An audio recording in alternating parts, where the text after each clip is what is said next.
యేసుక్రీస్తు ప్రభువారి పరిశుద్ధమైన నామమున మీకు అందరికీ వందనాలు. ప్రభు మహాకృపను బట్టి, జాలి కనికరము, ఆయన వాత్సల్యతను బట్టి మరి ఈ రాత్రి ప్రభు యొక్క సన్నిధిలో చేరున్న మనమందరం కూడా ప్రభును మహిమపరుస్తూ ఘనపరుస్తూ మరి ఈ చిన్న ఆలస్యము కానీ అది ప్రభు మహిమార్థమని నమ్ముతున్నాను. ప్రభు కృపను బట్టి మరి నా కొరకు ప్రార్థన చేస్తున్న మీరందరికీ కూడా మరి మీకు అందరికీ కూడా వందనాలు. ఈ దినము మా ప్రభు వాక్యంలో నుండి ఆయన పరిశుద్ధ గ్రంథంలో నుండి ఒక మాటను మనం చూసుకొని మనం ముందుకు సాగడానికి ప్రభు మనకు సహాయపడును గాక. దయచేసి మరి 66 దావీదు కీర్తనను ఒకసారి మనం జ్ఞాపకం చేసుకుందాం. కీర్తనలు 66, కీర్తనలు 66 అధ్యాయం.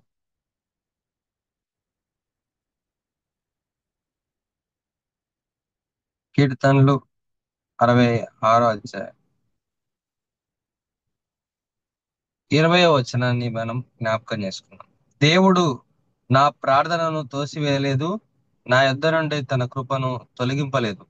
ఆయన సన్నుతింపబడును గాక. విశ్వాస యొక్క నిరీక్షణ ఏంటంటే దేవుడు మన ప్రార్థన ఎప్పుడు కూడా త్రోసివేయడనే నిరీక్షణ ఎప్పుడు కూడా ఉండాలి. కాబట్టి మనం ఈ ప్రభు యొక్క సన్నిధిలో వేటి కొరకైతే మనం ప్రార్థన చేయడానికి సిద్ధపడుతున్నామో ఈ రాత్రి ఈ జూమ్ మీటింగ్ లో, ఈ ఫ్యామిలీ గ్రూప్ లో మరి ఎంతో మంది ఆ, మనకు తెలియకనే ఈ వీడియోస్ అన్ని కూడా చూస్తున్నారు. వారికి కూడా ప్రభు వారితో కూడా మాట్లాడుతున్నారు. మరి ప్రభు జ్ఞాపకం చేస్తున్న ప్రాముఖ్యమైన మాట ఈ రాత్రి ఏంటంటే, ప్రభా, మా ప్రార్థనలు మీరు త్రోసివేసే దేవుడవు కాదు అనేది ప్రభు. ఆయన మన ప్రార్థనలు త్రోసివేయలేదు, మన యుద్ధ నుండి ఆయన కృపను ఎప్పుడు కూడా మరి తొలగింపలేదు. ఆయన సన్నతింపబడును గాక. ఒక చిన్న మరి లేఖన భాగాన్ని మనం జ్ఞాపకం చేసుకోవడానికి ప్రయత్నం చేద్దాం. మీకు అందరికీ చాలా సుపరిచితమైన మరి లేఖన భాగము ఒకటి ఉన్నది, నేను జ్ఞాపకం చేస్తాను. దయచేసి చూడండి, లూకాసు వార్త 17వ అధ్యాయం. ఆయన కృప, ఆయన ప్రార్థన ఏ విధంగా తొలగింపబడలేదు, ఆ ప్రార్థన విన్న దేవుడు ఏ విధంగా అది ఆశీర్వాదకరంగా మార్చాడో ఒకసారి మనం జ్ఞాపకం చేసుకుందాం. లూకాసు వార్త 17వ అధ్యాయం, లూకాసు వార్త 17వ అధ్యాయము 16వ వచనంలో ఇక్కడ మనకు ఒక లేఖ ఒక ఒక గుంపు మనకు కనపడుతుంది. లూకాసు వార్త 17వ అధ్యాయం 16వ వచనం. దయచేసి అందరూ కూడా పరిశుద్ధ గ్రంథమును ఆ తెరవగలిగిన వారు దయచేసి చూడండి. నేను చదువుతాను. ఇక్కడ రాయబడిన మాట: వారిలో వారిలో ఒకడు తనకు స్వస్థత కలుగుట చూచి గొప్ప శబ్దంతో దేవుని మహిమపరచుచు తిరిగి వచ్చి ఆయనకు కృతజ్ఞతాస్తులు చెల్లించుచు ఆయన పాదముల యొద్ద సాగిలపడెను. వాడు సమరయుడు అని రాయబడి. ఎవరంటండి ఆయన పేరు? సమరయుడు. ఈ సమరయుడు రెండవ భాగాన్ని మనం చూడడానికి మనం ప్రయత్నం చేద్దాం. దయచేసి చూడండి, లూకాసు వార్త 10వ అధ్యాయం 33వ వచనం. లూకాసు వార్త 10వ అధ్యాయము 33వ వచనం. 10వ అధ్యాయం 33వ వచనం. దయచేసి నేను చదువుతాను, చూడండి. అయితే ఒక సమరయుడు ప్రయాణమైపోవచ్చు, అతడు పడి ఉన్న చోటికి వచ్చి అని రాయబడి. ఎవరంటే ఈయన పేరు కూడా సమరయుడు. జ్ఞాపకం పెట్టుకోండి. ప్రభు మన ప్రార్థన ఆలకించే దేవుడు. ఆయన కృప మన వెంబడి ఉంచే, ఆయన తొలగింపలేదు మన కృప. ఆయన కృప మనతో. కాబట్టి ఈ రాత్రి సమరయుడు గురించి మనం జ్ఞాపకం చేసుకుందాం. యోహాను సువార్త 4వ అధ్యాయంలో మరి 40వ వచనంలో రాయబడింది, సమరయులు ఆయనను మరి చేర్చుకుని ఆయనను ఉండమని బలవంతం చేసి యేసుక్రీస్తు ప్రభువారిని. పరిశుద్ధ గ్రంథంలో 4వ అధ్యాయంలో ఇక్కడ ఇక్కడ ముగ్గురు మనం జ్ఞాపకం చేసుకుంటున్నాం. మొదటి భాగంలో ఎవరున్నారంట? 10 మంది కుష్ఠరోగులు ఉన్నారు. మరి వారు ఆ వారిలో ఒకరు యేసుక్రీస్తు ప్రభువారి దగ్గరికి తిరిగి వచ్చినాడు. అతని పేరు సమరయుడు. లూకాసు వార్త 10వ అధ్యాయంలో మరి దొంగల చేత కొట్టబడిన ఒక మనిషి యెరూషలేము నుంచి యెరికో పట్టణానికి పోతున్నప్పుడు మరి మరి దొంగల చేత కొట్టబడిన మనిషి దగ్గరికి ఒక సమరయుడు వచ్చినాడు. ఆ సమరయుడు మరి ఆ దొంగల చేత కొట్టబడిన వ్యక్తికి మరి తాను పరిచర్య చేసి పూటకుల వాని ఇంటి దగ్గర పెడతాడు. ఇది రెండవ భాగం. మూడవది, యోహాను సువార్త 4వ అధ్యాయంలో ఒక స్త్రీ, సమరయురాలైన ఒక స్త్రీ కనపడుతుంది. ఆ సమరయాలైన స్త్రీ నీళ్ల కోసం బావి దగ్గరికి వచ్చినప్పుడు అక్కడ యేసుక్రీస్తు ప్రభువారు మరి ఆ స్త్రీతో మాట్లాడుతున్న సంభాషణ మనకు జ్ఞాపకం చేస్తుంది. అసలు ఈ సమరయలు ఎవరు అనేది మనం తెలుసుకుంటే, సమరయల గురించి ఒక మాటను మీకు జ్ఞాపకం చేస్తాను, దయచేసి చూడడానికి ప్రయత్నం చేయండి. అపోస్తల కార్యం 8వ అధ్యాయంలో రాయబడింది.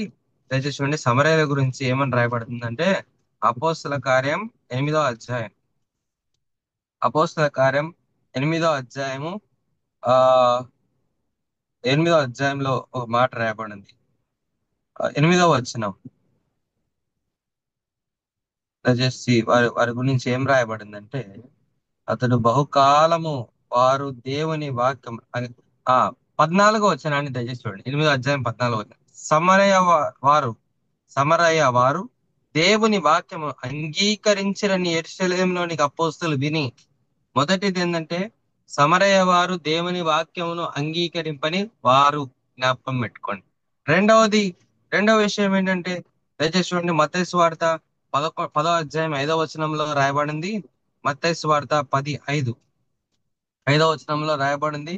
యేసు ఆ 12 మందిని పంపుచు వారిని చూసి వారి ఆజ్ఞాపించదేమగా, మీరు అన్యజనుల దారిలోనికి వెళ్ళకుడి, సమరయుల ఏ పట్టణంలోనైనను ప్రవేశింపకుడి అని అని ప్రవేశింపకుడని గాని అని రాయబడింది. చూడండి, ఈ ఈ సమరయులు ఎట్లంటే, సమరయులు ఎక్కడుంటే అక్కడికి ప్రవేశించొద్దని యేసుక్రీస్తు ప్రభు వారే ఆజ్ఞాపించినారు.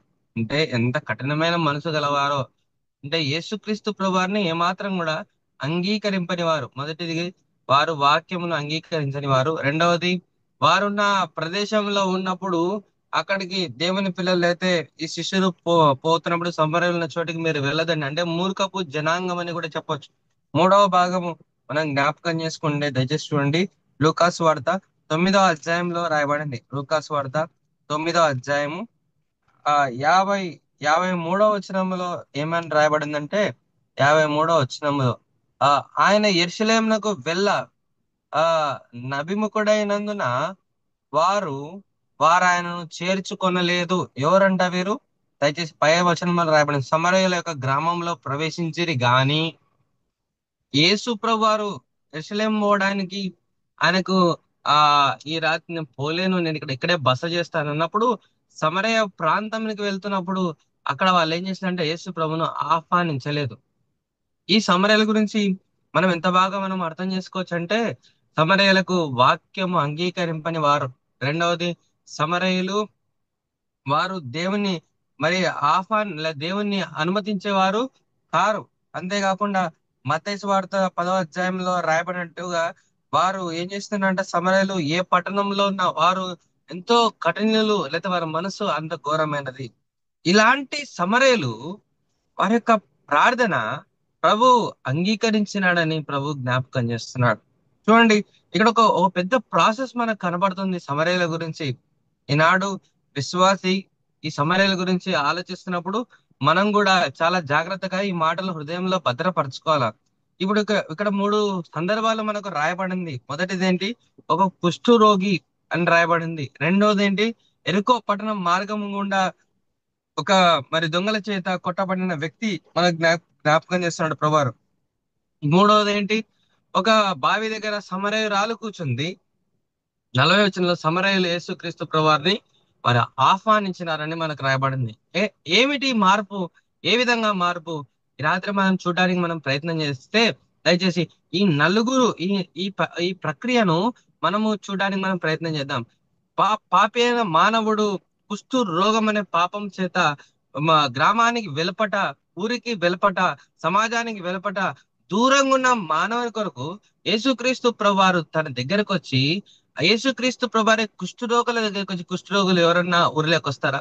కుష్ఠరోగులు ఎవరన్నా మరి మనుషులతో మాట్లాడడానికి అంత ఈజీ యాక్సెస్ ఉంటుందా? ఏమాత్రం కూడా ఉండదు కుష్ఠరోగులకు. కానీ ఒక 10 మంది కుష్ఠరోగులు యేసుక్రీస్తు ప్రభువారు వారి దగ్గరికి సమీపిస్తుండగా, సమరయ గలిలయ మధ్యలో ఆ ప్రాంతంలో యేసుక్రీస్తు ప్రభువారు వెళ్తున్నారు. 10 మంది కుష్ఠరోగులు యేసు ప్రభుని చూస్తున్నారు. వారు కేకలు వేస్తున్నారు. ఏమనంటే, ఓ రక్షకుడా, ఓ దావీదు కుమారుడా, ఓ రక్షకుడా, ఓ జీవపు దాత, ఇదిగో మమ్మల్ని కరుణించమని అన్నప్పుడు యేసుక్రీస్తు ప్రభువారు అంటారు, ఇదిగో మీరు యాజకులకు కనపరుచుకోండి, యాజకులు వెళ్ళినప్పుడు వారు 10 మంది, పది మంది వెళ్ళినారు. కానీ శుద్ధ వారు 10 మంది వెళ్తుండగానే శుద్ధులైనారు. కానీ ఆ శుద్ధీకరణ క్రియ మరి జ్ఞాపకం చేసుకొని యేసుక్రీస్తు ప్రభువారు నన్ను శుద్ధి చేసినాడు, బాగు చేసినాడని ఒకే ఒక వ్యక్తి యేసు ప్రభు దగ్గరికి తిరిగి వచ్చినాడు. అతని పేరే సమరయుడు. అతని పేరే సమరయుడు అని రాయబడింది. ఇదిగో 9 మంది ఎక్కడ పోయినారు? బహుశా 9 మంది విశ్వాసాలు అనుకుందాం. బహుశా 9 మంది విశ్వాసులు ప్రభు దగ్గరికి తిరిగి రావడానికి మనసు లేదు, కానీ ఒక్క పాపి అయిన సమరయుడు ప్రభు దగ్గరికి తిరిగి రావడానికి మనసు. ఈనాడు విశ్వాసులమైన మనము పాప రోగం చేత మరి కొట్టుమిట్టాడుతున్న మనము, ఊరి బయట వెలపట ఏ మాత్రం కూడా ఎవరి చేత ఆదరింపబడిన మనము, యేసుక్రీస్తు ప్రభువారు మన దగ్గరకు వచ్చి మనల్ని ఆదరించి మన కుష్ఠరోగంను బాగు చేసి ఆయన మనం శుద్ధీకరించి, ఇదిగో ఆ శుద్ధీకరిస్తే తిరిగి యేసుక్రీస్తు ప్రభువారి దగ్గరికి వచ్చి, యేసు ప్రభువా నేను శుద్ధుడినైనానని చెప్పడానికి మనసు లేని వారంగా మనం ఉన్నాం. మనసు మారట్లేదు మన. ఇదిగో ఏ ప్రార్థన అయితే వారు చేసినారో ఆయన వారి ప్రార్థనకు జవాబు దయచేసినాడు. ఆయన ప్రార్థన వినకుండా త్రోసివేయలేదు కుష్ఠరోగులది. ప్రార్థన ఆలకిచ్చినాడు, కానీ వారు తిరిగి రావడంలో మరి విశ్వాసులు లేకపోతే శుద్ధులైన వారు తిరిగి రాలేదు. కానీ ఒక్కడే ఒకరు, 10 మందిలో ఒకరే. అందుకే చెప్పాను 9 మంది ఎక్కడ పోయినారంటే, ఇదిగో 9 మంది గురించి, ఇదిగో వాళ్ళు రాలేదు కానీ నేను మాత్రం తిరిగి వచ్చిన గుంపే విశ్వాసులు.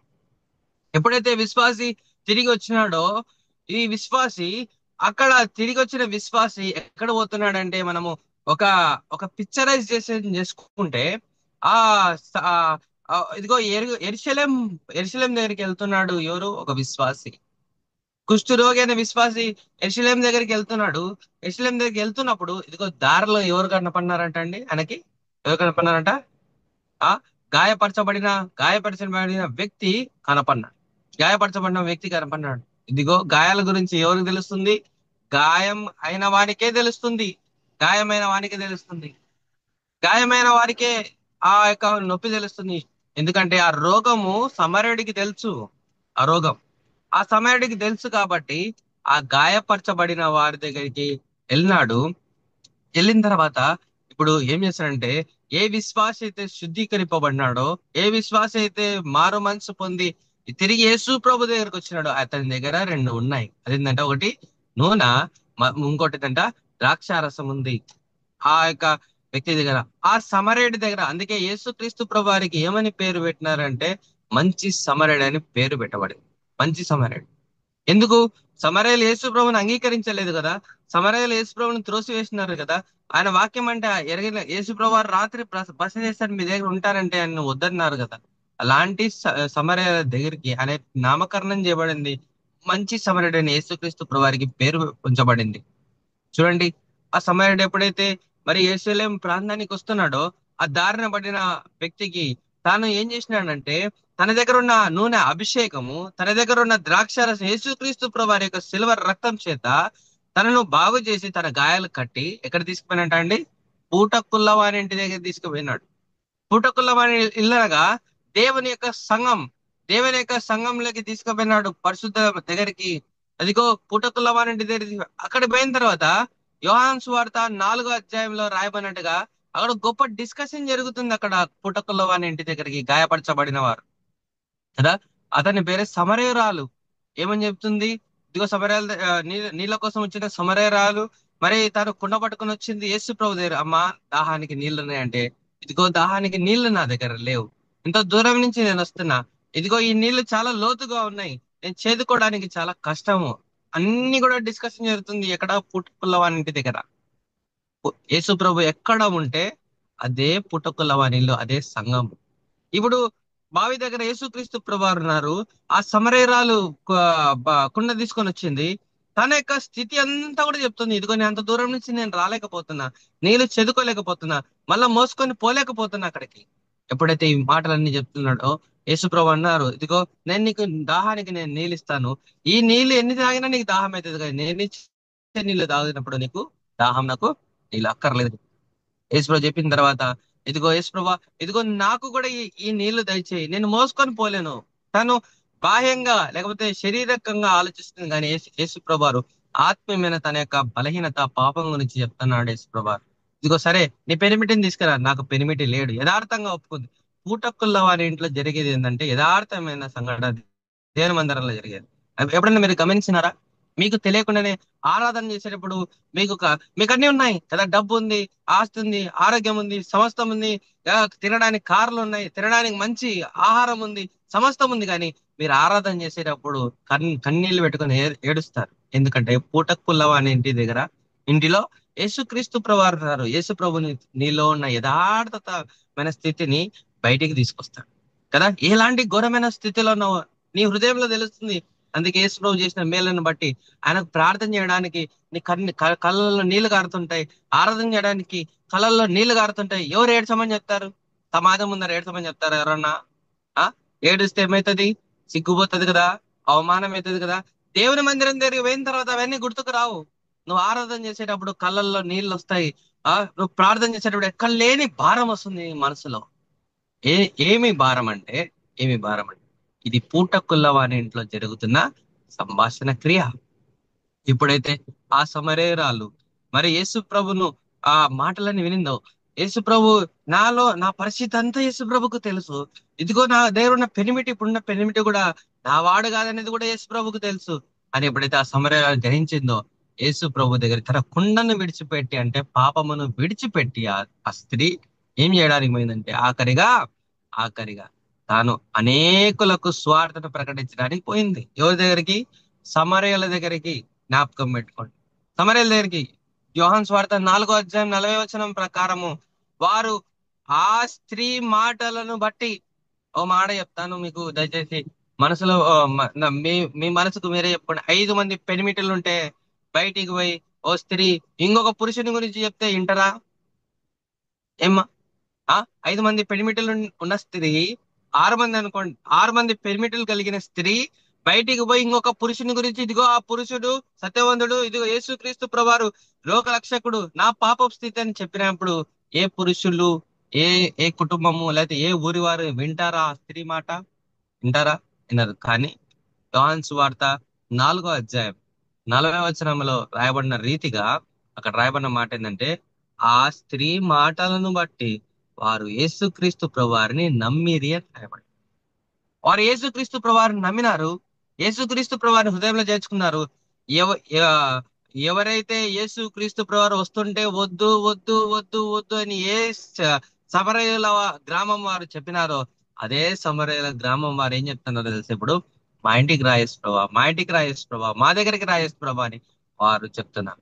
చూడండి, ఇది గొప్ప మార్పు. అందుకే యో- కీర్తనలు 66 ఆఖరి వచనంలో రాయబడిన దేవుడు ఆయన ప్రార్థన త్రోసి వేసే దేవుడు కాదు. జ్ఞాపకం పెట్టు. ఆయన మన ప్రార్థన ఎప్పుడు కూడా త్రోసివేయడు. ఏ ఏ సమరయుడు ఏ సమరయుడు తన కుష్ఠరోగముల విషయమే ప్రార్థన చేసినాడో, ఆ సమరయ గుంపే యేసుక్రీస్తు ప్రభువారి గురించి అనేకులకు సాక్షులుగా ఉంచబడినారు. ఇది అందుకే యేసు ప్రభును గురించి ఏం చేయాలంటే మనము సన్నతించాలా, స్తుతించాలి, ప్రభును మహిమపరచాలి. ఈ రాత్రి చూడండి, ఒక ఒక ఒక డిఫరెంట్ గ్రూప్స్ ప్రభు మనల్ని ఒక ట్రాక్ లెక్క తీసుకొస్తున్నాడు. మీరు ఒక ఎవరికి సంబంధం లేదు కదా. ఒకరేమో కుష్ఠరోగి, ఇంకోరేమో మరి సమరయుడు, దారిన పోతున్న సమరయుడు, మరి ఇంకొకరేమో మరి సమరయుల గుంపు కదా. బావి దగ్గర ఉన్న ఒక సమరయురాలు. అక్కడి నుంచి చూడండి ఎక్కడికి వచ్చినారంటే వారు స్వార్థను ప్రకటించే సాధనాలుగా వారు ఉంచబడ్డారు. ఈనాడు మనం కూడా అలాంటి స్థితిలోనే మనం ఉన్నాము కదా. ఎవరైతే ఇంకా ప్రభుని ఎరగని వారు ఉన్నారో, ప్రభుని ఇంకా మనసులో చేర్చుకొని వారు ఉన్నారో, ప్రభు జ్ఞాపకం చేసిన ప్రాముఖ్యమైన మాట ఏంటంటే 20 ప్రకారం, దేవుడు నా ప్రార్థనను త్రోసి వేయలేదు. ఇదిగో ఇదిగో ఆ యొక్క సమరయుడిని అడిగితే, దేవుడు నా ప్రార్థనను త్రోసి వేయలేదు, కుష్ఠ రోగం నన్ను బాగు చేసినాడు దేవుడు. ఆ కుష్ఠ రోగం నుంచి నన్ను ఎక్కడ తీసుకుపోయినా అంటే, ఆ ఇతరులకు నేను స్వార్థను ప్రకటించే సాధనంగా ప్రభు నన్ను తీసుకుపోయినాడు. ఆయన మన ప్రార్థన ఎప్పుడు కూడా త్రోసివేయడు. రాత్రి ప్రార్థన చేసే ప్రతి ఒక్క ప్రార్థన గుంపు, ప్రతి ఒక్క సహోదరుడు సహోదరి ఎవరైతే బలంగా ప్రభు సన్నిధిలో ప్రార్థన చేస్తారు, ప్రభు వారి ప్రార్థన మరి ఆలకించి ప్రభు అనేకమైన మేలు చేత ప్రభు మనల్ని తృప్తిపరుస్తాడు. దేవుడి మాటలు దీవించిన కాక ప్రార్థన చేస్తాడు. మా ప్రియమైన తండ్రి, నీ పరిశుద్ధ నామను బట్టి నీకు కొందనాలు. నీ మహాకృప కనికర జాలి వాత్సల్యతను బట్టి నీకు వందనాలు. అబ్బా, ఈ సమరయుడు, కుష్ఠు రోగంతో ఉన్న సమరయుడు ప్రభా, ఆఖరికి సమరయులంతా కలిసి ప్రభా నీ నామమును మహిమపరిచినారు, కీర్తించినారు. ప్రభా, అలాంటి ఉన్నతమైన స్థితిలోకి నన్ను మమ్మల్ని తీసుకుంటాడు. ఎందుకంటే ప్రభా, మేము ప్రార్థన చేస్తున్న ప్రార్థన మీరు త్రోసి వేసే దేవుడు కాదు. మా మొర ఆలకించడానికి సిద్ధంగా ఉన్న దేవుడు. ప్రభా, మేము స్థుతిస్తున్నాం, గణపరుస్తున్నాం, నీ నామమును హెచ్చిస్తున్నాం. ప్రభా, మాకు ఇచ్చిన విలువైన ఈ సమయాన్ని బట్టి నీ కొందనాస్తు తెచ్చుకుంటాం. మా ప్రభు, మా రక్షకుడైన యేసుక్రీస్తు ప్రభు వారి పరిశుద్ధమైన నామమున అడిగి బ్రతిమాలాడుతున్న మా తండ్రి, ఆమేన్.